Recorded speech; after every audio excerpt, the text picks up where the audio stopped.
Terry Brennan was born in Milwaukee, Wisconsin. He played football for Marquette University High School and the University of Notre Dame. He coached at Mount Carmel High School in Chicago and the University of Notre Dame. He is a member of the Chicagoland Sports Hall of Fame and the Wisconsin Athletic Hall of Fame.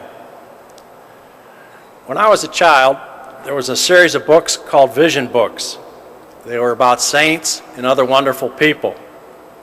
My mother gave us these books for ourselves and for our friends when we were invited to their birthday parties. My two favorite books in this series were Champions in Sports and Spirit and More Champions in Sports and Spirit. The first book was about Yogi Berra, baseball, Maureen Connolly, tennis, Bob Cousy, basketball, Gil Hodges, baseball, Rocky Marciano, boxing, Maurice Richard, hockey, and Terry Brennan, football. It was published in 1956, and Ed Fitzgerald was the writer. From this book, I learned that Terry went to school in Whitefish Bay, a suburb of Milwaukee.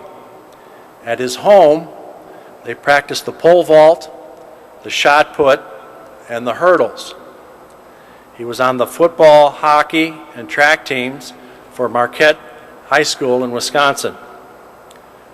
When Terry was a student athlete at the University of Notre Dame, he was president of his sophomore class. In 1947, he had a 97-yard kickoff return for a touchdown against Army.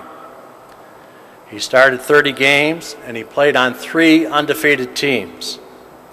He was a philosophy major, and he had an 85 average. Terry went to law school while he taught and coached at Mount Carmel High School. He won 3 city championships. He went to Mass every day. In 1953, Terry earned his law degree from DePaul University. Then he was the freshman football coach at the University of Notre Dame. In 1954, after he had been appointed the head football coach at the University of Notre Dame, a reporter pointed out to him that he was only 25 years old. Terry replied, "That's all right. I'll be 26 pretty soon." It's an honor to present the Sports Faith Award to Terry Brennan.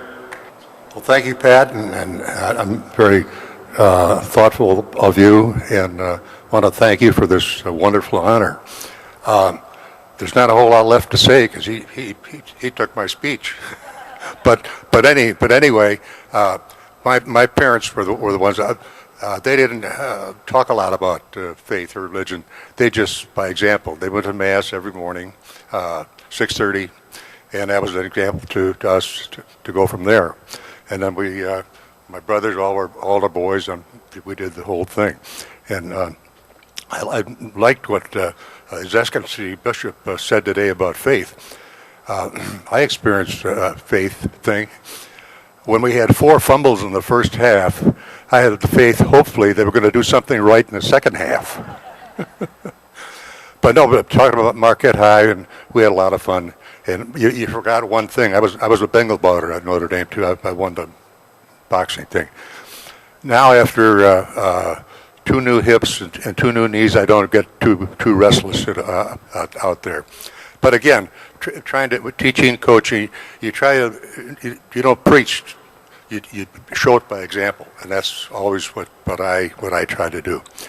But I just want to have one quick story with a young man that I recruited from Minnesota named Bob Watuska, and good player. But the story that he tried to help me recruit, and what it was, we were trying to get a good quarterback out of Tyler, Texas, and he couldn't make it because of the rule down in Texas, where if you continued in high school sports, you couldn't go travel around to colleges and look at colleges. So his father came up, and I had lunch with him, took him out to the practice field, and I said, "Now just move around, see how we do things."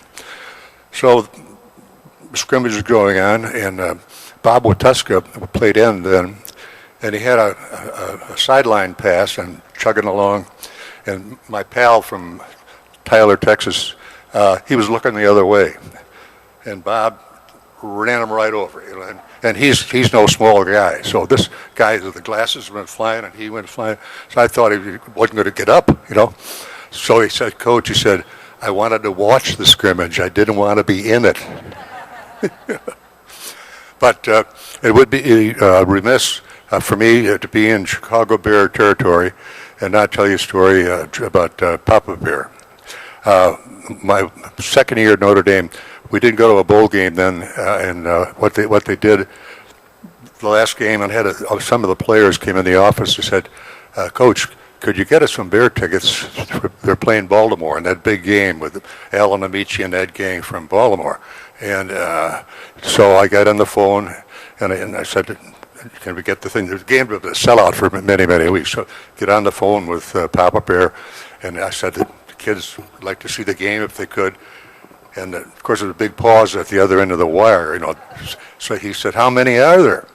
And I said, 8. So another pause. And then finally he said, is the captain of the team coming up for this if I get to? I said, yeah. So he said, I've got 8 sideline passes for you. Well, these kids thought they died and went to heaven. They'd rather sit on the sidelines than up in a press box. So they left, and then they came back the Monday after the big game, and I said, I got something all set up for you. I went over to the bookstore, and I said, they have these blankets, blue and gold, and all the fancy stuff. And I said, here's the cost. Here's what you're going to pay, because if you go to Chicago for a weekend, you can certainly do this. And they said, fine. So the blankets were shipped up. So many years later, we're out in Jim Fink's backyard up in Chicago, and his wife Maxine was still there. Big Ed was there also with Ginny. And so I explained the story of how all this happened. And and Ginny said, I was wondering what that darn blanket was doing hanging on our wall in our library.